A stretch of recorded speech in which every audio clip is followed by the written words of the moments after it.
Hello everybody, welcome to Pathfinders academy for CAPF। जैसे कि आप सभी जानते हैं, हमने रिसेंटली एक कोर्स लॉन्च किया है जिसका नाम है फास्ट ट्रैक कोर्स। तो उसमें हम अभी हिस्ट्री सब्जेक्ट पढ़ रहे हैं। तो ब्रीफ इंफॉर्मेशन जान लेते हैं पाथफाइंडर्स एकेडमी के बारे में। The 2018 was the glorious year for our academy. At that year there were the 120 selections from our academy in CAPF services. This is a photo of our mentor, Dr. Prashant Jagtap sir. He is a ex-assistant commandant CISF.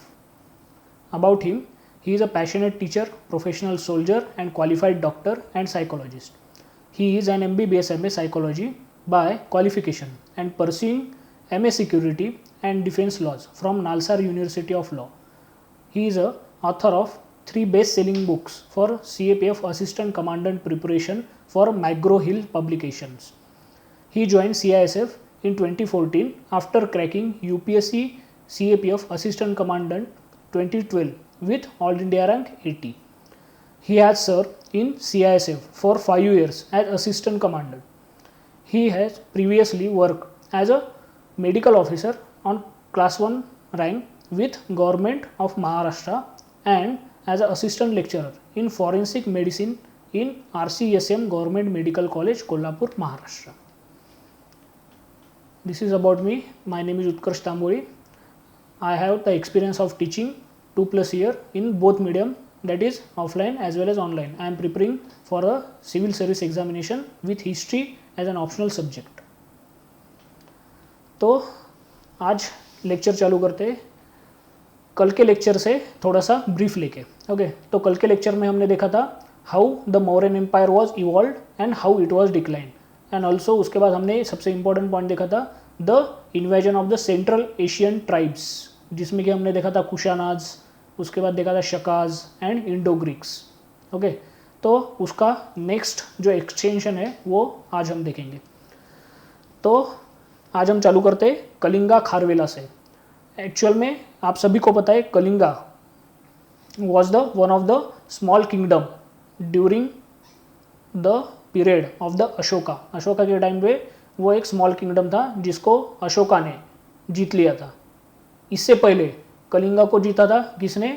Mahapadmananda ने, who was the founder of the Nanda dynasty. Nanda dynasty का founder जो था महापद्मानंद, उसने भी कलिंगा को एक बार जीत लिया था। पर ऐसा कहा जाता है कि कलिंगा में उस टाइम पे रीजनलिज्म जो था वो बहुत पीक पे था। उसकी वजह से हुआ क्या, जैसे ही मौर्यन एम्पायर का डिक्लाइन हुआ, कलिंगा ने खुद को इंडिपेंडेंट किंगडम प्रोक्लेम कर दिया। और मौर्यज के बाद जो मगध था वहाँ पे जो राज सत्ता थी वो आई थी शुंगाज की, शुंगा। तो ऐसा कहा जाता है कि कलिंगा ने ये जो शुंगास थे इनको हराया था। और जो महापद्मानंद था जिसने फॉर द फर्स्ट टाइम जब कलिंगा जीता था तो एज अ ट्रॉफी उसने एक जैना तीर्थंकर के आइडल लाई थी। तो ये जो आइडल थी ये फिर से कलिंगा वाले लोग वापस लेके आए जब उन्होंने शुंगाज को हराया था। ओके, तो ऐसा कहा जाता है कि जो कलिंगा था वहाँ पे जो रॉयल फैमिली यानी कि राजवंश था वो बिलोंग करते थे फ्रॉम द छेदी डिनेस्टी या फिर छेदी वंश जो होता है उससे वो बिलोंग करते थे, ऐसा कहा जाता है। और खारवेला जो था he was a 3rd king of the Mahameghavarman dynasty. जैसे ही मौर्यन एम्पायर डिक्लाइन हुआ था वहाँ पे जो कलिंगा था उसने खुद को एक इंडिपेंडेंट किंगडम प्रोक्लेम किया था। और वहाँ पे जो डिनेस्टी थी वो थी महामेघवर्मन डिनेस्टी और वो बिलोंग करते थे फ्रॉम द छेदी फैमिली या फिर छेदी कुल जो कहा जाता है, वहाँ से वो बिलोंग करते थे। और महामेघवर्मन डिनेस्टी में देयर वर अर्लियर 2 किंग्स जो इतने सिग्निफिकेंट नहीं है। तो Kharavela was the 3rd king of the Mahameghavarman dynasty. उसका जो टाइम पीरियड था वो था 250 AD टू 400 AD, ये टाइम पीरियड था। ओके, उसके बाद he was a 3rd emperor of the dynasty. जो मैंने कहा था कि पहले के 2 इतने इंपॉर्टेंट या फिर प्रोमिनेंट नहीं रहेंगे, but Kharavela was the one of the prominent king. ये कहाँ से पता चलता है हमें? हाथी गुम्फा नाम पे एक प्लेस है उड़ीसा में, तो वहाँ पे खारवेला ने इंस्क्रिप्शन लिखा है जैसे कि अशोका ने लिखा था। इन सिमिलर वे हाथी गुफा में खारवेला का इंस्क्रिप्शन है। तो वहाँ से हमें पता चलता है कि he was a third king in the his dynasty. कौन सी dynasty? Mahameghavarman dynasty. He regain lost glory of the Kalinga. यहाँ पे you can see the empire of the Kalinga especially under Mahameghavarman dynasty. और उसमें भी अगर पर्टिकुलरली हमें देखना है तो under the king Kharavela. Actual में ये जो है दिस इज़ फिर से मिस्टेक ऑफ द टाइपिंग. ये एक्चुअल ये होना चाहिए BC. ओके, AD नहीं, वो BC होना चाहिए वहाँ पे.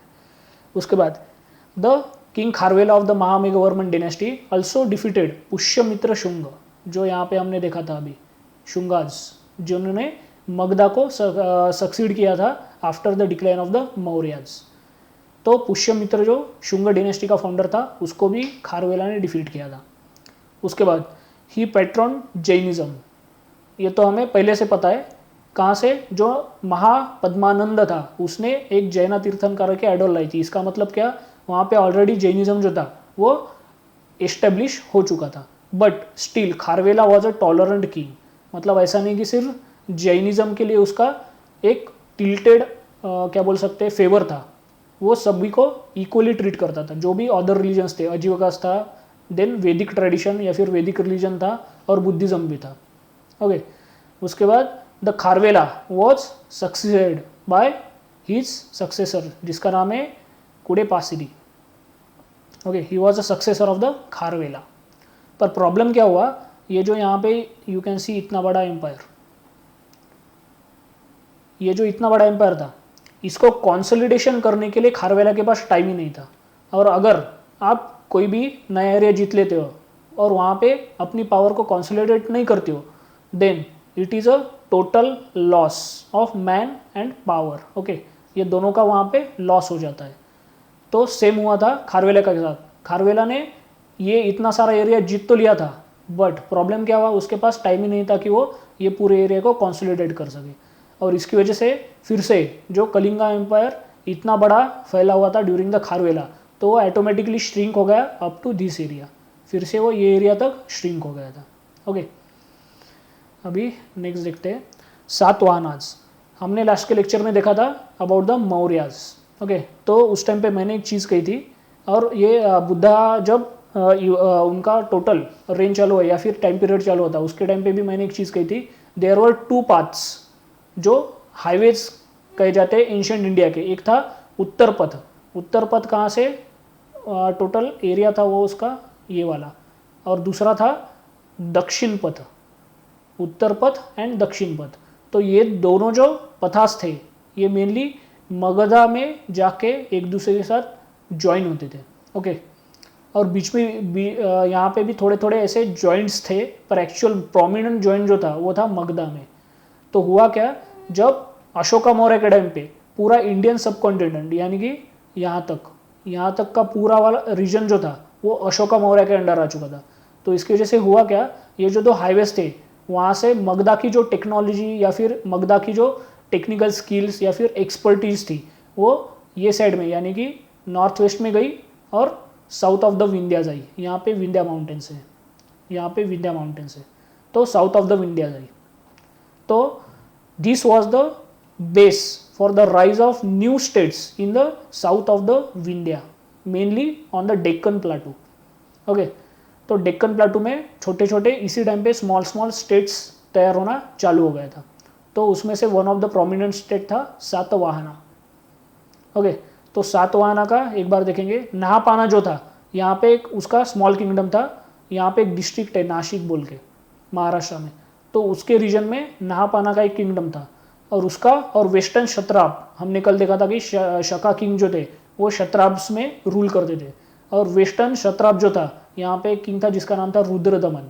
ओके, तो इन दोनों में हमेशा झगड़ा होता था. कभी इनकी टेरिटरी शकाज ले लेते या फिर नहापान जो था कभी कभी इनकी टेरिटरी ले लेता था. और उसी टाइम पे around parallelly there was the rise of Satavahanas. Satavahanas की कैपिटल हमने देखी थी. कहाँ पे थी वो एक बार आप देख लो क्योंकि this is a homework for you. Okay, Satavahanas की कैपिटल. तो वहाँ से इनका राइज हुआ था. पर प्रॉब्लम क्या हुआ? यहाँ पे जो नहापाना जो किंग था नासिक रीजन में, ही वॉज अ प्रोमिनेंट किंग. तो जैसे ही सातवाहना का राइज हुआ इसने सातवाहनाज को डिफीट कर दिया. ओके, उसकी वजह से मैंने ये चीज़ लिखी है कि Nahapana was the prominent ruler at that time in the region of the western Maharashtra, और शका के साथ उसका हमेशा कन्फ्लिक्ट होता रहता था। तो जब इन दोनों का प्रोमिनेंस खत्म हुआ या फिर कम हुआ, उसके बाद there was the rise of Satavahanas, और जब सातवाहनाज डिक्लाइन हुए उसके बाद उनका सक्सेसर स्टेट था इक्ष्वाकु। ओके, इनका ऐसा कहना था कि they belong from the family of the Rama, Ram was also from the Ikshvaku family. So इन्होंने भी अपने किंगडम का नाम इक्ष्वाकु रखा था। अभी देखते हैं सातवाहनाज के बारे में थोड़ी इन्फॉर्मेशन। सातवाहनाज कॉल्ड एज आंध्राज इन पुरानाज, जो हिंदुइज्म में पुरानाज है, 18 पुरानाज है टोटल। तो उनमें पुरानाज जो थे उनमें सातवाहना जो किंगडम एस्टेब्लिशर थे डेक्कन में, उनको कहा गया है आंध्राज।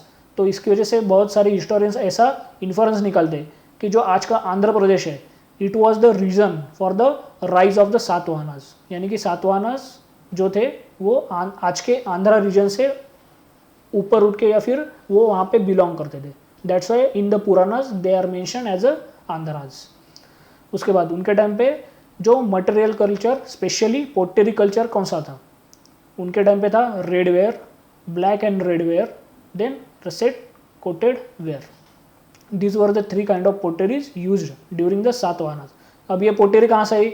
ऑब्वियसली यहाँ पे हमने देखा था कि ये जो था उत्तर पथ एंड दक्षिण पथ, सॉरी ये उत्तर पथ ये दक्षिण पथ। तो मगधा से जो भी नई नई टेक्नोलॉजी आती थी वो डायरेक्टली हाईवे थ्रू नीचे आती थी।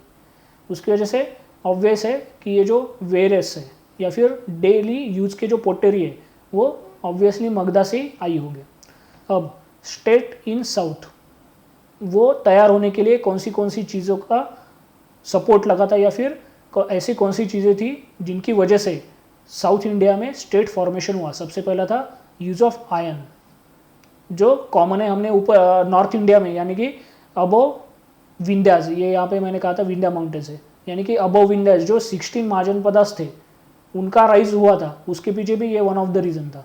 ओके, सेम रीज़न ये भी था पैडी ट्रांसप्लांटेशन। उसके बाद था ये नया रीज़न था अर्बनाइजेशन। हुआ क्या, जब Magadha was a prominent state ऐसा उभर के आया और बाकी जितने भी छोटे छोटे महाजन पदार्थ थे या फिर कॉम्पिटिटर्स थे उन सबको जब अशोका मौर्य के टाइम पे डिफीट किया गया, तो उसके बाद Magadha was the urban kingdom, वहाँ पे टोटली अर्बनाइजेशन हो चुका था।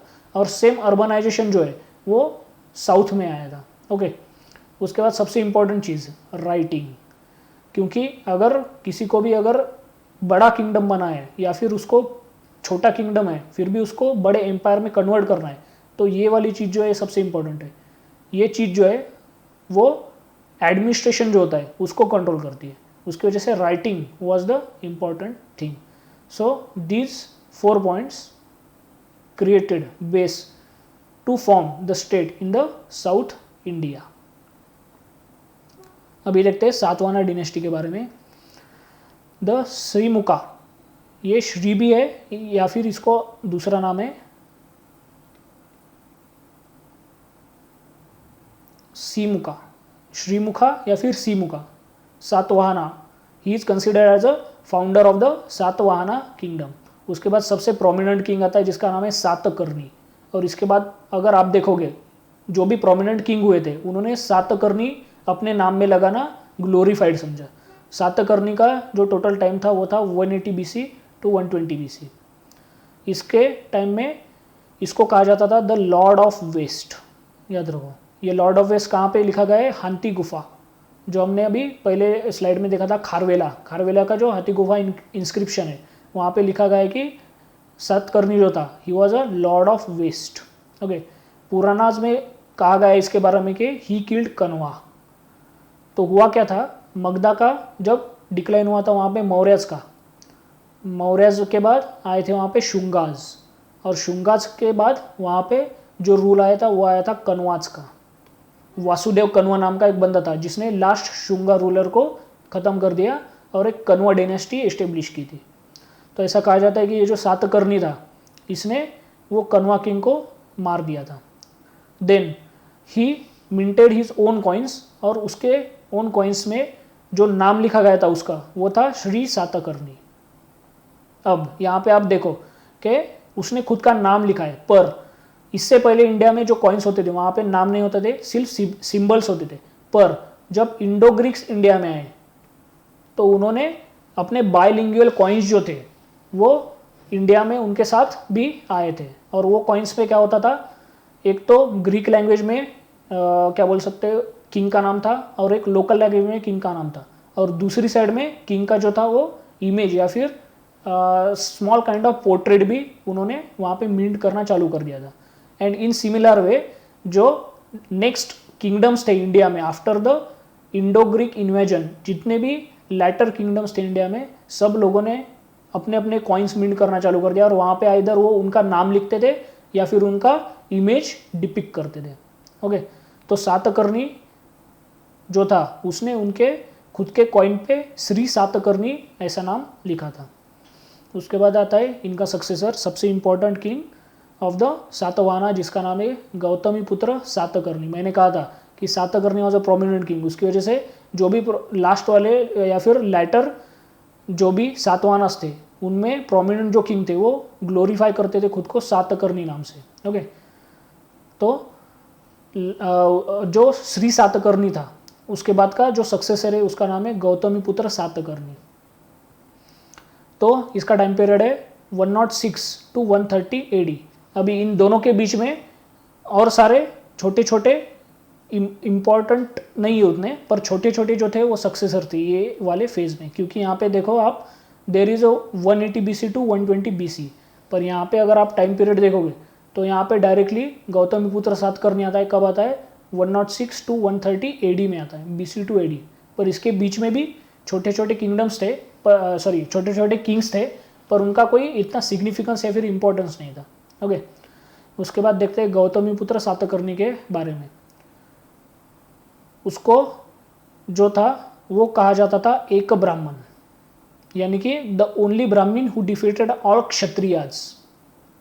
ओके, द ओनली ब्राह्मण हु डिफीटेड ऑल क्षत्रियाज। और ऐसा भी कहा जाता है कि गौतमी पुत्र सातकर्णी जो था इसने जो नहापान हमने लास्ट स्लाइड में देखा था तो उसकी लीनियज थी क्षत्रहारा लीनियज। तो ये लीनियज के नहापाना किंग को इसने डिफीट किया था गौतमी पुत्र सातकर्णी ने, और फिर से जो सातकर्णीज का या फिर सातवाहना का रूल था उसको री एस्टेब्लिश किया था। Okay, he defeated the Nahapana of the Kshaharata lineage. लिख देता हूँ यहाँ पे,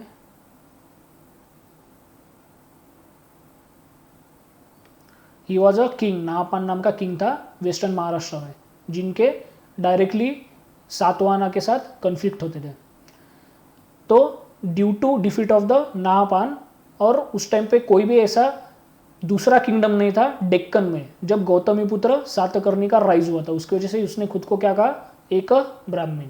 ओके, देन सबसे इंपॉर्टेंट चीज, ही was a tolerant ruler, and this was the phase जब साउथ इंडिया में बुद्धिज्म जो था उसका राइज चालू हुआ। उसके बाद सबसे ज़्यादा पीक जो था डेक्कन में वो आया था वाकाटकाज के टाइम पे, और majority of the Deccan caves of the Buddhism are built during the Vakatakas. Okay, और जब डेक्कन में वाकाटकाज थे, नॉर्थ में यानी कि मगधा में वहाँ पे गुप्ताज थे। Vakatakas and Guptas were the contemporary of the each other. तो यहाँ पे you can see the coins of the Satakarni. अब यहाँ पे आप देखोगे तो ये वाला टेक्स्ट है, पर उसी के साथ ये वाला भी यहाँ पे भी आप देख सकते हो कि ये वाला एक पुराना टेक्स्ट है, और यहाँ पे भी एग्जाम्पल है। देखो ये बीच में थोड़ा सा पुराना टेक्स्ट है और यहाँ पे साइड में पूरा नया टेक्स्ट है। तो ऐसा कहा जाता है कि ये जो कॉइन्स थे ये कॉइन्स नाहपाना के थे, और जब गौतमी पुत्र सातकर्णी ने नाहपाना को डिफीट किया तो उसी के कॉइन्स पे खुद का जो इमेज होता था या फिर पोर्ट्रे होता था वो मिंटिंग करना चालू किया, एट द सेम टाइम खुद का ही नाम लिखा। तो ऐसा कहा जाता है कि this is a kind of psychological warfare, यानी कि जो भी डिफीट हुआ किंग है उसके ऊपर खुद का प्रोमिनेंस दिखाना, यानी कि उसी के कॉइन्स को रीस्ट्रक करना।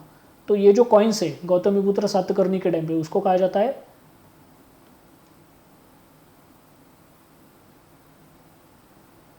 रीस्ट्रक्ट कॉइन्स, यानी कि ऐसे कॉइन्स जो ऑलरेडी यूज में थे उनको फिर से मिंट किया गया, और गौतमी पुत्र से रिलेटेड जो भी इंफॉर्मेशन थी उन कॉइन पे मिंट की गई। गौतमीपुत्र के बाद आता है उसका सक्सेसर वशिष्ठीपुत्र पुलुमवी। और ये वशिष्ठीपुत्र पुलुमवी जो है उसको एक बंदा था जिसका नाम है प्लूटोनी। हमने हिस्टोरिकल सोर्सेज जो था पहला लेक्चर उसमें देखा था हमने इस बंदे के बारे में। तो उसने वशिष्ठीपुत्र पुलुमवी को कहा है प्लूटिमस। This was the Greek name जो एक ग्रीक बंदे ने दिया था किसको, वशिष्ठीपुत्र पुलुमवी को। उसके बाद he married with the रुद्रदमन's daughter. अब हुआ क्या था, यहाँ पे यू कैन सी वेस्टर्न क्षत्रपास और सातवाहना एम्पायर। जब गौतमीपुत्र सातकर्णी था तो ये एम्पायर पूरा एस्टेब्लिश हो चुका था। उसके बाद आया था वशिष्ठीपुत्र पुलुमवी, पर वहाँ पे हुआ क्या, ये जो वेस्टर्न क्षत्रपा है वहाँ पे रुद्रदमन नाम का किंग था, उसके और सातवाहनास के झगड़े हो गए और उसमें वशिष्ठीपुत्र पुलुमवी जो था वो डिफीट हो गया था। और उसकी वजह से हुआ क्या है, जो वेस्टर्न क्षत्रप थे कौन, रुद्रदमन वन, तो उसने क्या कहा वशिष्ठीपुत्र पुलुमवी को कि you should marry my daughter so that there will be a marital relations between the two kingdoms. Okay, उसके बाद आता है उसका सक्सेसर वशिष्ठीपुत्र सातकर्णी। फिर से यहाँ पे सातकर्णी आता है, देखो। He again married with Kshatriya, then he continued his capital as a Paithan. और पैठन जो है this is a modern name of a one city जिसका एंशिएंट नेम था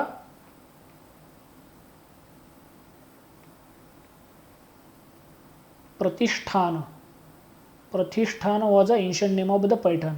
ये आज के औरंगाबाद डिस्ट्रिक्ट में। So this was the capital of the Satakarnis at that time. कौन, Vashishthiputra Satakarni. Then he struck ship coins for the first time, याद रखो, for the first time in the Deccan. Ship coins जो थे वो इंडिजिनियस किंगडम में आए थे, कब, सातवाहनास के टाइम पे, स्पेशली किसके टाइम पे, वशिष्ठीपुत्र सातकर्णी के टाइम पे। इससे पहले अगर हम देखेंगे जो ये रुद्रदमन था यहाँ पे वेस्टर्न क्षत्रपास का किंग, तो उसके कॉइन पे भी अलग अलग इमेजेस है शिप्स की। पर इंडिजिनियस किंगडम, क्योंकि ये जो वेस्टर्न क्षत्रपास थे ये एक्चुअल शकास थे जो बाहर से इंडिया में आए थे और यहाँ पे सेटल हुए थे, पर इंडिजिनियस किंगडम जो था वो सातवाहनास का था, इंडिया का। तो for the first time during the Vashishthiputra Satakarni there were the ship coins, यानी कि कॉइन्स जो थे उस पर शिप को डिपिक्ट किया गया था। उसके बाद उसका सक्सेसर आता है यज्ञश्री सातकर्णी। उसका टाइम पीरियड है 165 to 194 AD। He took back northern Konkan Malwa from the Shakas. He was also trade lover, यानी कि ऑब्वियसली उसके कॉइन्स पे भी शिप्स होने ही चाहिए।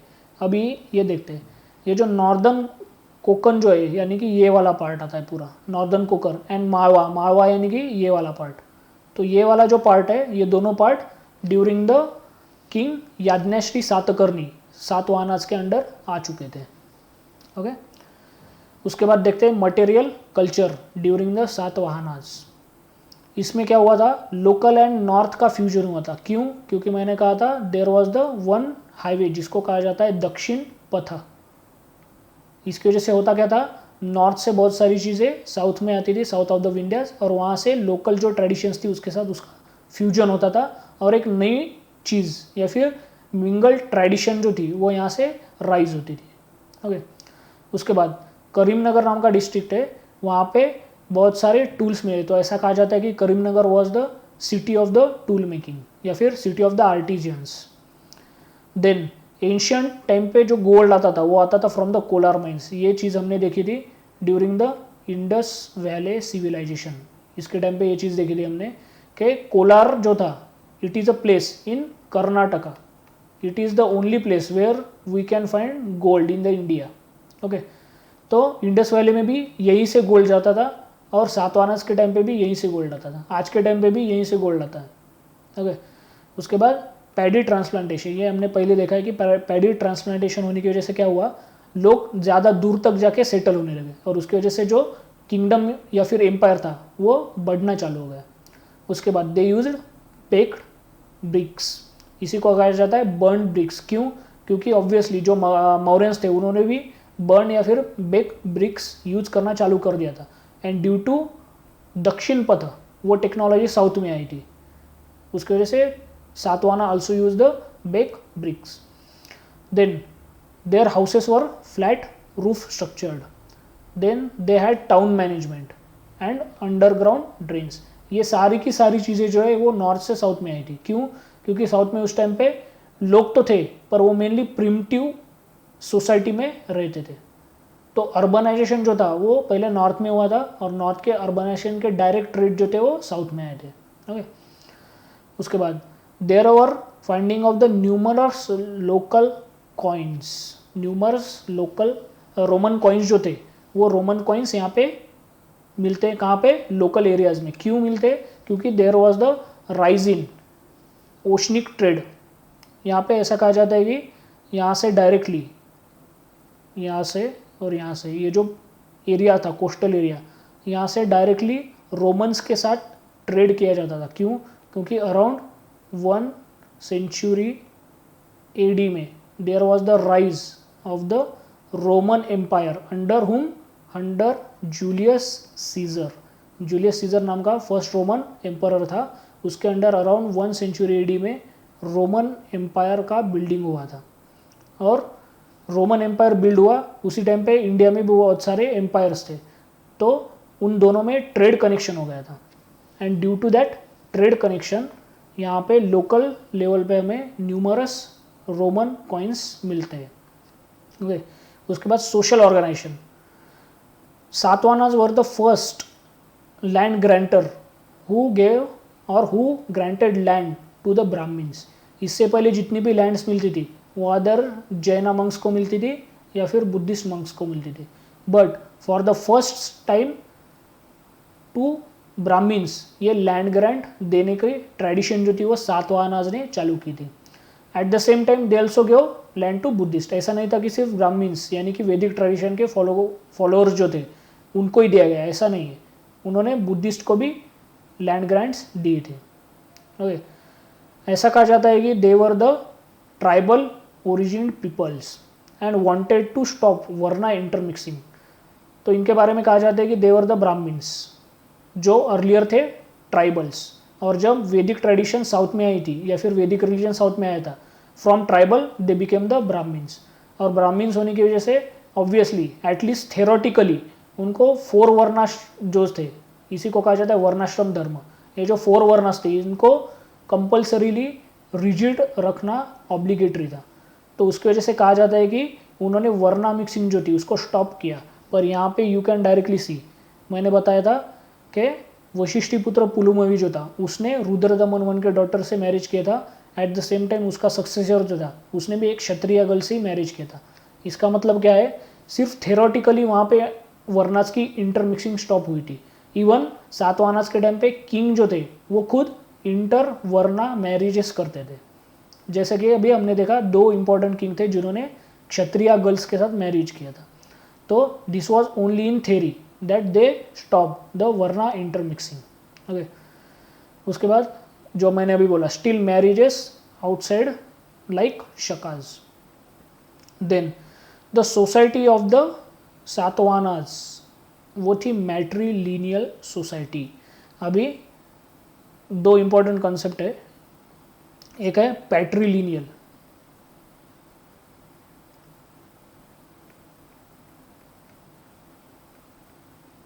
पैट्रीलिनियल, दूसरी है पैट्रियार्की।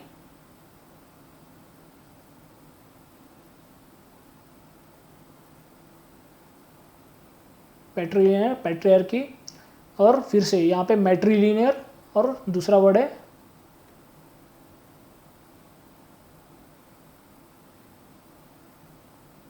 मैट्रियार्की।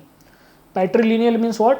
जो भी डिसेंडेंट होगा आइदर डॉटर और सन उनको जाना जाएगा by the name of their father, या फिर जो भी पेरेंट मेल होगा उससे वहाँ पे उनको जाना जाएगा। मैट्रीलिनियल यानी व्हाट?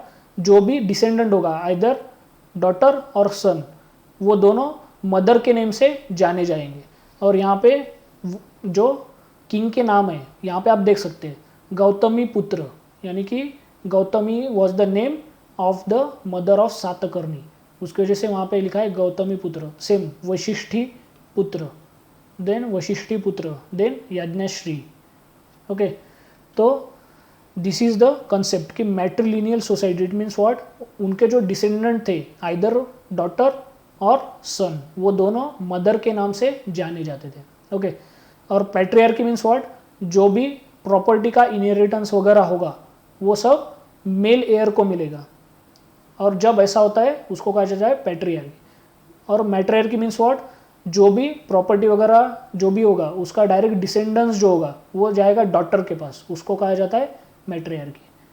तो ये 4 कंसेप्ट है, कंफ्यूज मत होना। पैट्रीलिनियल अलग है, मैट्रीलिनियल अलग है, पैट्रियार्की अलग है, मैट्रियार्की अलग है। यहाँ पे लिखा भी है different from the matriarchy. So the society during the Satavahana was the matrilineal society. अब देखते हैं सातवाहनाज का एडमिनिस्ट्रेशन। सातवाहनाज के एडमिनिस्ट्रेशन में सबसे पहली चीज़ जो थी वो चालू हुई थी फ्यूडेटरीज। क्यों? क्योंकि हुआ क्या था, जब साउथ इंडिया में, ये जो अपना पूरा साउथ इंडिया है, तो यहाँ पे जब अशोका का किंगडम जो था वो साउथ ऑफ द कर्नाटका तक यहाँ तक आया था, तो जब मगधा डिग्रेड होने लगा तो ऑब्वियसली यहाँ पे जो लोकल किंग्स थे या फिर किंगडम थे उन्होंने खुद को इंडिपेंडेंट प्रोक्लेम कर दिया या फिर इंडिपेंडेंट डिक्लेयर कर दिया। तो इसकी वजह से हुआ क्या, जब फिर से यहाँ पे सातवाहनाज का एम्पायर और किंगडम, इनिशियली किंगडम बाद में एम्पायर जब चालू हुआ, तो ये जो इंडिपेंडेंट लोग थे वो इनके साथ मर्ज होने के लिए तैयार नहीं थे, तो उनको लोकल एटोनॉमी दी गई थी, और उन लोकल एटोनॉमी की वजह से उनको कहा जाता है फ्यूडेटरीज। ओके, तो इसमें एक स्ट्रक्चर था। सबसे पहले सबसे ऊपर आता था राजा यानी कि किंग, जो सातवाहना किंग था वो, उसके नीचे आता था महाभोजा, ये बड़े जो प्रोविंसेस होते थे उनको कंट्रोल करता था, और सबसे लास्ट में आता था सेनापति, ये लोकल लेवल पे जो भी अगर रिबेलियन होंगे या फिर जो भी लॉ एंड ऑर्डर सिचुएशन होगी उसको हैंडल करने के लिए ये बंदा जाता था। तो राजा जो था या फिर किंग, उसको सबसे इंपॉर्टेंट पावर थी, ही कैन स्ट्रक कॉइन्स, अपने नाम से वो कॉइन खुद स्ट्रक करता था। ओके, तो बाकी क्या चीज़ है, रूरल एरिया। रूरल एरिया में कौन था उस टाइम पे हेड, वो था गुल्मिका। एक्चुअली जो गुल्मिका था he was a earlier head of the military unit, जो हमने लाइटर वैदिक पीरियड में देखा था कि अर्ली वैदिक पीरियड में क्या था, ग्रामीणी या फिर ग्रामा जो था it was a war unit या फिर मिलिट्री यूनिट। पर जैसे ही लाइटर वैदिक पीरियड में आते, ये जो ग्रामा था, ये ग्रामा एक जगह पे सेटल हो गया था और उसका ये बाद में ग्रामीणी बन गया था। इन सिमिलर वे गुल्मिका नाम का एक बंदा था जो अर्लियर हेड करता था मिलिट्री यूनिट्स को, so he became the head of the rural area. उसके बाद जो सातवाहनास थे उनके एडमिनिस्ट्रेशन में मौर्यन ट्रेड्स भी हमें देखने को मिलते हैं। देन कटका एंड स्कंदवाराज, ये दो चीज़ें या फिर ये दो वर्ड्स जो है ये प्रोमिनेंटली हमें देखने को मिलते हैं। तो इससे कहा जाता है कि सातवाहनास जो थे वो जब इनिशियली उनका एम्पायर कंसोलिडेट कर रहे थे तो there were various conflicts at the local level, तो उसकी वजह से उनको डायरेक्टली वहाँ पे मिलिट्री भेजनी पड़ती थी, और उनके कंटिन्यूस मिलिटराइजेशन की वजह से वहाँ पे ये दो वर्ड्स आए थे। Kataka means military camps and skandhavara means military settlement. क्यों? क्योंकि लोकल जो भी रिबेलियन होगी या फिर रिवॉल्ट होगा उसको कंट्रोल करने के लिए। ओके, उसके बाद डिस्ट्रिक्ट जो थे ड्यूरिंग द सातवाहना उनको कहा जाता है ahara. Senapati was a provincial governor. Then amatya या फिर महामात्य, महामात्राज, ये जो वर्ड है ये वर्ड हमने मौर्यन के टाइम पे भी देखा था। ओके, तो सेम साउथ में आया था during the Satavahanas. Were the important, they were the senior officials, ये जो थे अमात्याज और द महामात्राज ये सीनियर ऑफिशियल्स थे। Then there was the increase in Vedic ritual, obviously जो सातवाहनास थे वो वैदिक ट्रेडिशन के फॉलोअर थे, उसकी वजह से there was the increase in Vedic rituals. Then अभी जाते हैं आर्किटेक्चर में। जो सातवाहनास थे इनका सबसे बड़ा जो कंट्रीब्यूशन है वो है अमरावती का स्तूप, जिसको कहा जाता है महाचैत्य। जो अमरावती है आज की क्या बोल सकते हैं, इन बिल्डिंग या फिर in progress capital of the Andhra Pradesh, वो है अमरावती। वहाँ पे था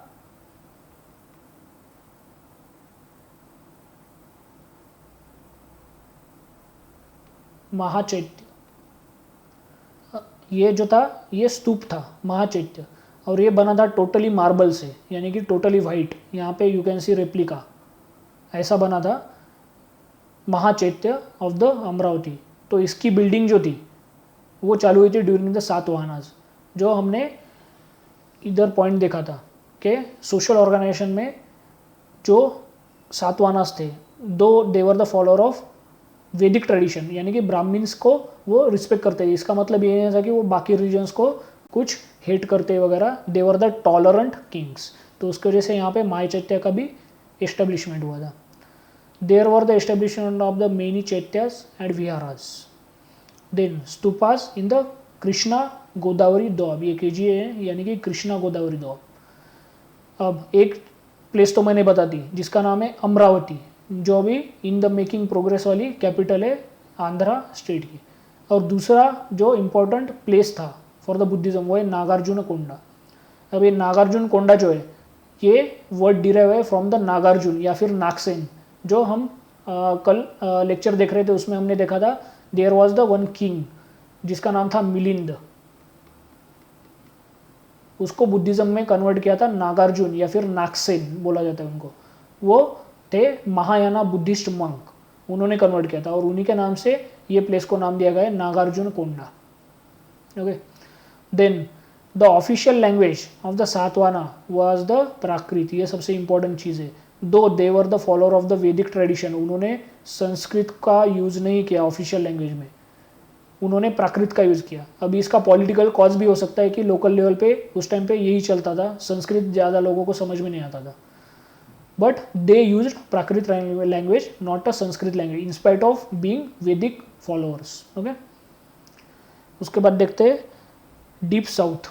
फिर से यहाँ पे वही कंसेप्ट आती है दक्षिण पथावली, जो साउथ हाईवे था उस टाइम का, उसने डीप साउथ तक उसके इम्प्रेशंस छोड़े थे। डीप साउथ मतलब कौन सा एरिया आता है, ये वाला, यहाँ तक तो ऊपर तक अशोका का किंग एम्पायर जो था, अशोका मौर्य का एम्पायर वो आया था। पर ये जो साउथ ऑफ दिस एरिया है ये पूरा आता है डीप साउथ में। ओके, डीप साउथ एरिया कहा जाता है इसको। अब देखते हैं डीप साउथ में क्या हो रहा था, पैरेलल प्रोग्रेस। सबसे पहले मेगालिथिक बैकग्राउंड। अब यहाँ पे फिर से वर्ड देखो, mega it means big, lithic it means stone. Okay, जो बिग स्टोन कल्चर था उसको कहा जाता है मेगालिथिक कल्चर। ये इवॉल्व हुआ था डीप साउथ में around 2nd century BC, 2nd century BC में इवॉल्व हुआ था। इंपॉर्टेंट साइट्स कौन सी है, Brahmagiri and Adichanallur, these are the 2 important sites. उसके बाद ये जो मेगालिथिक पीपल्स है ये red and black pottery use करते थे, red and black ware. They believed in next world, क्योंकि होता क्या था, जो भी हमें प्रूफ मिले हैं वो मिले हमें ब्यूरियल्स के। तो ब्यूरियल्स क्या होते थे, फॉर एग्जांपल ये ग्रेव है, तो एक ग्रेव के ऊपर वो क्या करते थे, बड़े बड़े ऐसे स्टोन रख देते थे, और ये जो ग्रेव यहाँ पे जो भी डेड बॉडी है उसके साथ जो डे टू डे यूज करने वाले ऑब्जेक्ट है यानी कि पॉट्स, उसके बाद जो टूल्स होते थे यानी कि आयरन का कोई वेपन लाइक सॉर्ड वगैरह, ये सारी की सारी चीज़ें वो ब्यूरियल्स के अंदर रखी जाती थी। तो उसकी वजह से हम ये इन्फरेंस डिराइव कर सकते हैं कि they believed in next world, यानी कि life after death. They used iron, specially burial pattern, जो हमने अभी देखा था। ओके, उसके बाद there was no full scale agriculture, unlike north India, specially north of the Vindhya, जो एग्रीकल्चरल प्रोमिनेंटली एक्सपांड हुआ था in the north Indian plain यानी कि गैंगेटिक प्लेन, उसके एक्सटेंसिव लेवल वाला एग्रीकल्चर साउथ इंडिया में या स्पेशली डीप साउथ में उस टाइम पे नहीं था। There was no full scale agriculture. There are also findings of the urn burials, burials जो है अर्न ब्यूरियल्स, उसका भी हमें एविडेंस देखने को मिलते हैं। Some prehistoric element in Tamilakam. अब ये जो वर्ड है तमिलहम, ये वर्ड पूरे ये एरिया को दिया गया है, ये जो एरिया है पूरा, ये एरिया को उस टाइम पे कहा जाता था तमिलम, ये पूरा एरिया। ओके, और आज के टाइम पे अगर तमिलनाडु देखना है तो वो ऑब्वियसली ये वाले रीजन में आता है। तो वहाँ पे कौन से प्री हिस्टोरिक एलिमेंट उस टाइम पे सर्वाइव कर रहे थे। सबसे पहला है रूरल सेटलमेंट्स। हमने देखा था कि नॉर्थ इंडिया में ये टाइम तक अर्बनाइजेशन एक्सपांड हो चुका था। उसके बाद फॉर्मेशन ऑफ स्टेट, इतना बड़े लेवल पे वहाँ पे फॉर्मेशन ऑफ स्टेट नहीं था। Then rise of social class, यहाँ पे हुआ क्या, दक्षिण पथा की वजह से बहुत सारी नई नई चीज़ें साउथ इंडिया में आने लगी, उसकी वजह से स्लोली साउथ इंडिया की जो इकोनॉमी है वो ग्रो करने लगी, और वो इकोनॉमी ग्रो करने की वजह से there was the rise in classes in the society. Classes तभी आते हैं जब वहाँ पे वेल्थ का डिस्ट्रीब्यूशन अनइक्वली होता है। Okay, then there was the use of writing, जो हमने पहले भी देखा था, सातवाना जो थे उनका जो राइज हुआ था वो भी इस चीज़ की वजह से हुआ था, सेम साउथ में हुआ था। देन मेटल मनी, कौन सी वाली, PMC, भले नॉर्थ इंडिया में यानी कि north of the Vindhya mountain वहाँ पे भले ही स्टैंडर्ड कॉइन्स जो थे वो मिंट करना चालू हो चुके थे, पर साउथ इंडिया में उस टाइम पे प्रिमिटिव कल्चर था, उसकी वजह से यहाँ पे PMC यानी कि पंच मार्क कॉइन जो हमने नॉर्थ में देखे थे ड्यूरिंग द बुद्धा, तो वो साउथ इंडिया में ये टाइम पे भी सर्वाइव कर रहे थे। उसके बाद साउथ इंडिया जो है तमिलनाडु, वो जो एरिया है वो पूरा एरिया डिवाइड किया गया था 5 इको जोन्स में। 5 इको जोन्स में उनको कहा जाता है एंटीनाई। अब देखते कौन से जोन है। सबसे पहला आता है कुरुंजी यानी कि हिली रीजन। हिली रीजन होने की वजह से क्या, वहाँ पे एग्री भी हो नहीं सकती, वहाँ पे ट्रेड भी नहीं हो सकता, उसकी वजह से this reason was the backward. और यहाँ पे मेनली हंटिंग एंड गैदरिंग होती थी, यानी कि एनिमल्स को हंट किया जाता था या फिर उनको डोमेस्टिकेट किया जाता, हंटिंग एंड गैदरिंग या चंजी। उसके बाद पलई, पलई मीन्स अरिड जोन, जहाँ पे रेनफॉल जो था वो बहुत कम होता था। यहाँ पे रेनफॉल कम होने की वजह से फिर से यहाँ पे कोई एग्रीकल्चर भी नहीं होगा, ट्रेड भी नहीं होगा, तो यहाँ के लोग क्या करते थे, थेफ्ट एंड पास्ट्रोलिज्म, यानी कि चोरी करते थे, डकैती डालते थे, और पास्ट्रोल जो भी एनिमल्स थे उनको डोमेस्टिकेट करते थे। देन आता है मुल्लई। मुल्लई मीन्स पास्ट्रोल ट्रैक्ट, यानी कि one of the flourishing area या फिर फ्लोरिशिंग इको जोन। यहाँ पे क्या होता था, एनिमल हस्बेंड्री फॉलो की जाती थी by the peoples and there was a shifting agriculture. Okay, मतलब यहाँ पे रेनफॉल तो था पर इतना भी नहीं था कि वो कंटिन्यू एग्रीकल्चर कर सके, उसकी वजह से उनको कंपल्सरीली शिफ्ट होना पड़ता था एक जगह से दूसरी जगह, सो दैट ये जो छोड़े वाली जगह है वो 1-2 साल में फिर से फर्टाइल हो जाएगी और फिर से वो वहीं पे आएंगे और यहीं पे एग्रीकल्चर करेंगे। ओके, तो शिफ्टिंग एग्रीकल्चर। उसके बाद आता है मरुतम, यानी कि कल्टिवेबल एरिया, जहाँ पे प्रॉपरली ज़्यादा रेनफॉल होता था और वहाँ पे प्लग एग्रीकल्चर जो था वो एक्सटेंसिव लेवल पे किया जा सकता था। उसके बाद आता है नियातल। नियातल यानी कि सी कोस्ट। वहाँ पे क्या होता था, ऑब्वियसली जो भी ओशनिक कोस्ट है वहाँ पे फिशिंग होती है एंड सॉल्ट प्रोडक्शन होता है, आज के टाइम पे भी होता है। तो यहाँ पे जो है रेड कलर में दिखा है कुरुंजी, देन पलई ग्रीन में, देन मुल्लई जो येलो है वो, उसके बाद डार्क जो है उसमें मरुतम, और लास्ट वाला neithal. So these were the 5 eco zones of the Tamil Nadu. अब वहाँ की सोसाइटी देखते हैं, पॉलिटिकल सोसाइटी कैसी थी उस टाइम पे। ऑब्वियसली वहाँ पे प्रॉपर अर्बनाइज्ड या फिर सोफिस्टिकेटेड एडमिनिस्ट्रेशन तो पहुँचा नहीं था, तो उनकी सोसाइटी ट्राइबल बेस इवॉल्व हो चुकी थी। ओके, पर उनका बेस जो था वो ट्राइबल ही था, tribal base evolution. There was the increase in marriage alliance. Obviously अगर किसी को बढ़ना है तो बेस्ट पॉलिसी होती है मैरिज अलायंस, जो हर किसी बंदे ने की थी जिसने कोई भी एम्पायर या फिर कोई भी किंगडम फाउंड किया था। ओके, और वो अलायंस जो था उसको कहा जाता था komakkan. This alliance used to be between big chiefdoms. तो सबसे ज़्यादा बड़े जो थे या फिर सबसे ज़्यादा बड़े कोमाक्कन की वजह से जो भी बिग चीफ तैयार हुए थे उनमें सबसे बड़े थे 3 लोग जिनको कहा जाता था मूवेंडर, ये 3 बिग प्रिंसिपलिटीज। और इन्हीं का बाद में इवोल्यूशन होता है in the Chera, Cholas and Pandyas. Chera, Chola, Pandya, इन्हीं का इवोल्यूशन होता है। किनका? मूवेंडर का। मूवेंडर कौन थे? वो इवॉल्व हुए थे बाय द कोमाक्कन। और ये कोमाक्कन क्या था? It was a marriage alliance, किसके बीच में? Between 2 big chiefdoms. Okay, so muvendar, 3 big principalities, उनके नीचे आते थे वेंडर यानी कि बिगेस्ट चीफ, ये जो लोग थे ये मेनली फर्टाइल लैंड में रहते थे, दैट्स वाई इनके पास वेल्थ भी ज़्यादा थी और इसकी वजह से इनको बिगेस्ट चीफ कहा है। उसके बाद वेलियर, बिगर चीफ, ये मेनली हिली रीजन में रहते थे, देवर द हिली चीफ। और सबसे लास्ट में आता था काइजर यानी कि लिटिल चीफ, ये छोटे छोटे विलेजेस जो थे वहाँ पे अपना राज या फिर रूल या फिर कंट्रोल करते थे। Okay, Kaizer. उसके बाद एग्रीकल्चर सेटलमेंट, यहाँ पे स्लोली एग्रीकल्चर जो था उसका राइज होने लगा था, उसकी वजह से अभी वो पॉइंट देखते हैं। There was the rise in commercial crops like rice, rice तब से साउथ इंडिया का स्टेपल फूड है। They also use irrigation system, ये चीज़ सिग्निफिकेंट है साउथ में। साउथ में होता क्या है, ज़्यादा रेनफॉल नहीं होता है, उसकी वजह से जहाँ पे रेनफॉल ज़्यादा होता है वहाँ से वाटर को इरीगेट करके लैंड तक लाना पड़ता था, और उस टाइम पे ये इरीगेशन चालू हो चुका था। अब देखते हैं सोसाइटी के कुछ एलिमेंट्स। सबसे पहला आता है उजोवार, इट मीन्स प्लगमन। उसके बाद आता है Vellar, means master of soil. Then adiyor means slave, and vinai vallar, it means a worker with a age earning, यानी कि वेज अर्नर वर्कर।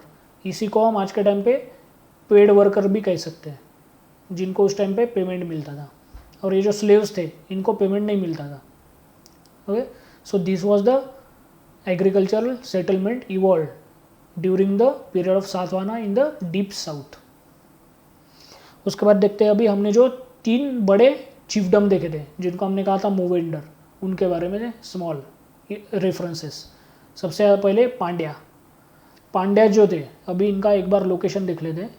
जो पांड्यास थे वो साउथ का ये जो एरिया है, ये वाला एरिया जहाँ से कावेरी जाती है, ये वाला एरिया जो था ये पांड्यास के किंगडम का पार्ट था। ये वाला एरिया जो है यहाँ पे ये जो पार्ट था, ये पार्ट था चोलास का। कौन से चोला? एंशंट चोला। चोला जो है वो 2 बार आए थे। सबसे पहले आए थे एंशंट में, एंशंट वाले चोला, फिर वहाँ पे आए थे पल्लवाज, फिर से पल्लवाज को हरा के वहाँ पे आए थे चोलाज। तो चोला जो है वो 2 बार आए। तो ये डिस्टिंक्शन के लिए इनको बोलते हैं अर्ली चोला, इनको बोलते हैं लेटर चोला। बीच में आए थे पल्लवाज। ओके, तो ये इन तीनों का एरिया यही था, चोलाज का और पल्लवाज का।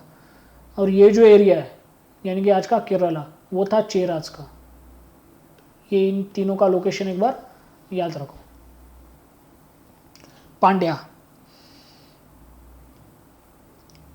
The Pandya kingdom was ruled by woman, यानी कि साउथ में मैट्रियार्कियल सोसाइटी थी। जो हमने अभी कंसेप्ट देखी थी मैट्रिलिनियल, मैट्रियार्की, वो कंसेप्ट साउथ के पांड्या नाम के स्टेट में प्रैक्टिस की जाती थी। And this reference was also given by Megasthenes. Megasthenes ने भी ये रेफरेंस दिया है। उसके बाद Madurai was the capital of the Pandya kingdom and Kaveri basin was the heart of the Pandya kingdom. Okay, उसके बाद it was a place where Sangam literature was a compiled. जो हम संगमा लिटरेचर देखते हैं वो कंपाइल हुआ था in the Pandya kingdom. They had trade relations with the Romans. हमने कहा था कि अराउंड 1 सेंचुरी एडी में there was the rise of the Roman empire under the Julius Caesar. तो इनके साथ इनके ट्रेड रिलेशंस थे। Then Pandyas were the follower of the Vedic religion. Vedic religion को फॉलो करते थे पांड्याज। पर यहाँ पे देखो, यहाँ पे it was ruled by woman, पर वैदिक रिलीजन में वुमन रूल अलाउ नहीं था, याद रखो।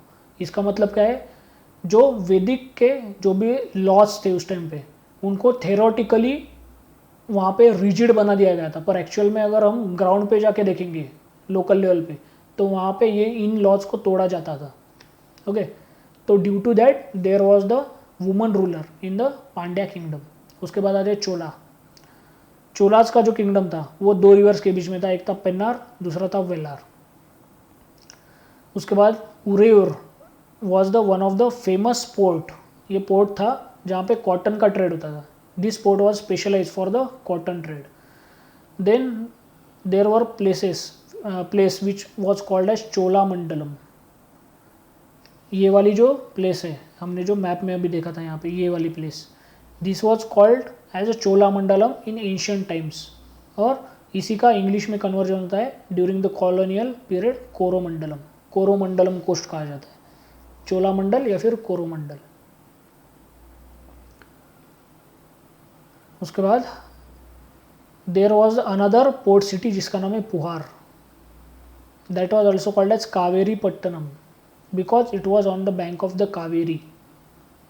और इसका जो एस्टेब्लिशमेंट किया था it was done by the king Karaikal of the Chola kingdom. King Karaikal ने पुहार नाम की सिटी एस्टेब्लिश की थी on the bank of Kaveri. उसकी वजह से उसको कहा जाता था कावेरी पट्टनम. एक चीज़ याद रखो, जहाँ पे भी ये पट्टनम नाम की चीज़ आती है, पट्टन या फिर pattanam, it was always a coastal town. याद रखो ये.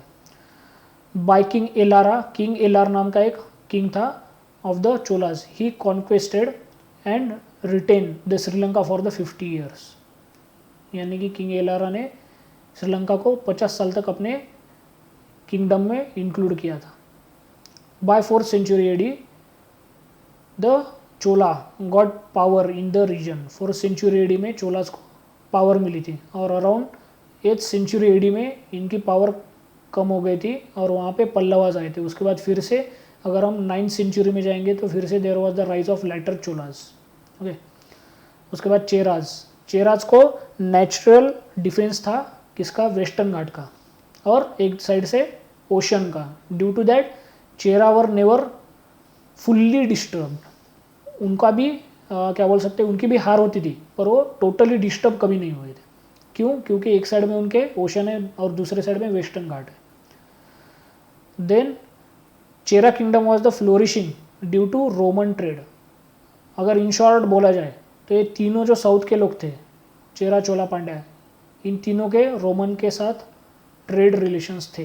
पर हर एक किंगडम अलग अलग चीज़ के लिए वर्क करता था. फॉर एग्जांपल अगर चेरा को लेंगे तो यहाँ से मसाला जो होता है वो उसके कंपोनेंट जाते थे.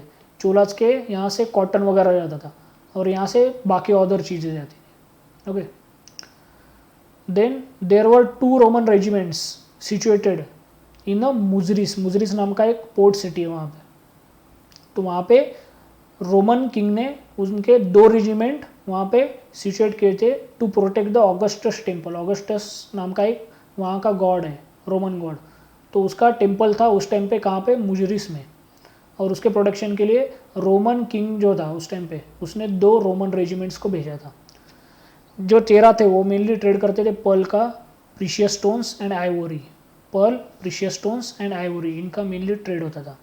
इनका सबसे पॉपुलर किंग जो है वो है सेनगुट्टुवान. इसी को कहा जाता है गुड और रेड चेरा. गुड और रेड चेरा, उसका नाम क्या है? सेनगुट्टुवान. और जो संगम लिटरेचर है उसमें भी इसका मेंशनिंग हुआ है. Then there was a matrimonial alliance with the Cholas and Pandyas. यानी कि ये तीनों जो लोग हैं ये तीनों एक दूसरे के साथ मैट्रिमोनियल अलायंस में रहते थे. Still they use to fought war. Okay. In spite of marriage alliance. उसके बाद देखते हैं rise of social class in deep south. South में सोशल क्लास कैसा था? उस टाइम पे there was a Tamil Brahmins जिनका प्रोमिनेंस बढ़ गया था. अब हुआ क्या साउथ में, वहाँ पे फुल्ली वेजिटेरियन होना थोड़ा सा उस टाइम पे इम्पॉसिबल था. उसकी वजह से जो तमिल ब्राह्मिन्स थे they use to eat non vegetarian food. क्यों? क्योंकि वहाँ पे सर्वाइवल का इशू था. पर अगर नॉर्थ इंडिया में देखेंगे, स्पेशली कहाँ पे? नॉर्थ इंडियन प्लेन में, यानी कि गैंगेटिक प्लेन में, वहाँ पे बहुत सारी फर्टाइल लैंड है, एल्यूवियल फर्टाइल लैंड. उसकी वजह से वहाँ पे वेजिटेरियन फूड को ग्रो करना एकदम ईजी था. पर साउथ में ऐसा नहीं था. उसकी वजह से Tamil Brahmins ate non veg food. उसके बाद they use chariots with oxen. अगर नॉर्थ में देखेंगे तो यहाँ पे मेनली हॉर्स होते थे, पर साउथ में यहाँ पे ऑक्सन आ गए. हॉर्सेस वर इम्पोर्टेड बाय पांड्याज. अब हॉर्सेस कहाँ पे इंपोर्ट किए जाते थे? पांड्या किंगडम में. और कहाँ से किए जाते थे? फ्रॉम द रोम. रोम से भी हॉर्सेस यहाँ पे इंपोर्ट किए जाते थे. उसके बाद एलिफेंट प्लेड इंपॉर्टेंट रोल, क्योंकि साउथ में एलिफेंट सबसे ज़्यादा है. तो तीनों जो किंगडम्स थे उन्होंने एलिफेंट का यूज़ किया था, specially during the war. The gold was also imported. Obviously India में कोई भी नेचुरल गोल्ड नहीं है एक्सेप्ट कौन सा? कोलार. कोलार के एक्सेप्ट नेचुरल गोल्ड का कोई भी रिजर्वायर बड़ा नहीं है. उसके बाद अभी थोड़े सोशल एलिमेंट के नाम देख लेते. एक है enadi, it means captain. Arasar, it means civil and military officers. In short अगर कहा जाए तो रूलिंग क्लास के ऑफिशियल्स, उन दोनों को कहा जाता था अरसर, मतलब वहाँ पे सिविल भी आए मिलिट्री भी आए. Then Vellars called as rich peasants, they mainly married with the upper और द बिग चीफ. उसके बाद kadaisiyar, they were the lower class people of the agriculture society. उसके बाद पेरियार यानी कि agriculture labour. Then uzhavar means ordinary ploughman. Then सबसे important जो है वो है अदमई मीन्स लैंडलेस स्लीव्स. उस टाइम पे ये सेक्शन भी साउथ इंडिया में प्रोलिफरेट होता था. उसके बाद there was a sharp social inequality started during the 3 kingdoms. ये जो तीनों थे चेरा चोला पांड्या, इनके टाइम पे शार्प सोशल इनइक्वालिटी का यहाँ पे राइज हुआ. क्यों राइज हुआ? क्योंकि वेल्थ जो थी, जो अलग अलग तरीके से यानी कि रोमन ट्रेड से या फिर इंटरनल ट्रेड से आती थी, उसका अनइक्वल रीडिस्ट्रीब्यूशन हुआ था. इसकी वजह से जो ट्रेड में एक्टिवली पार्टिसिपेट करते थे उनके पास ज़्यादा वेल्थ होती है, पर जो इनडायरेक्ट बेनिफिशियरीज थे उसका उनके पास कम वेल्थ होती है. And that's why there was the rise in sharp social inequalities. उसके बाद there was the rise of new god जिसको कहा जाता है Murugan. He was initially a local god but slowly he was identified with the Subramanyam, यानी कि यही नाम है किसका? शिवा का. तो इसके साथ वो आइडेंटिफाई करना चालू हो चुके थे. उसके बाद there was also worship of the Vishnu. Vishnu की भी वहाँ पे वर्शिप होती थी, सिर्फ शेविटी नहीं थे. And paid tribute to dead ancestor, यानी कि यहाँ पे जो डेड लोग थे उनकी वर्शिपिंग की भी एक ट्रेडिशंस थी. क्यों? क्योंकि ऐसा कहा जाता था उस टाइम पे उनके सोसाइटी में कि there is a life after death. तो उसकी वजह से वो एंसेस्टर्स की भी वर्शिप करते थे. वर्शिप में क्या करते थे? वो पैडी ट्रिब्यूट देते थे. उसके बाद there were the continuation of the megalithic practices in the south India at that time. Megalithic practices यानी कि प्रिमिटिव प्रैक्टिसेस जो थी वो वहाँ पे चालू हो गई थी. ओके, सबसे लास्ट वाला स्लाइड अभी, और सबसे लास्ट वाला पोर्शन असम. ये इतना एग्ज़ाम के जो भी पर्सपेक्टिव है उसके पर्सपेक्टिव से इम्पोर्टेंट नहीं है, बट स्टिल अभी पढ़ रहे तो ये भी पढ़ लेते हैं. तो आसाम का जो रीजन है एक्चुअल में अगर देखा जाएगा तो ये साउथ इंडिया, तो ये वाला जो आसाम का रीजन है आज का मेघालय इंक्लूडिंग और थोड़ा सा वेस्ट बंगाल और आज का बंगाल इंक्लूडिंग, तो ये पूरा एरिया जो था, ये पूरा area earlier it was a one kingdom बोल सकते इसको या फिर एम्पायर भी बोल सकते इसको. तो आसाम में जो किंगडम या फिर एम्पायर था वो इस्टेब्लिश किया था बाय द किंग दावका.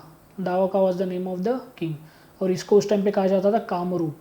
ये जो पूरा एरिया था इसको कहा जाता था कामरूप. ओके, देन सबसे important cheese, they used the title called Varman. यानी कि अगर ये दावका भी अगर किंग है तो इसको अगर ऑफिशियली इसका अगर नाम लिखना है दावका का, तो वो क्या लिखेगा? दावका वर्मन. वैसे ही वन ऑफ द किंग है जिसका नाम है Bhaskar Varman. He was a allied partner of the Harshavardhana to defeat the Gaudas. Gauda का किंग था उस टाइम पे शशांक गौड़ा. तो भास्कर वर्मन ने अलायंस किया था with the Harsha to defeat the Gaudas. और गौड़ास रूल करते थे बंगाल में और भास्कर वर्मन रूल करता था आसाम में. तो Varman was the title used by the all आसमीज. आज का आसाम उस टाइम का Kamrup Kings. So I hope आपको आज का लेक्चर समझ में आया होगा. Thank you and stay tune.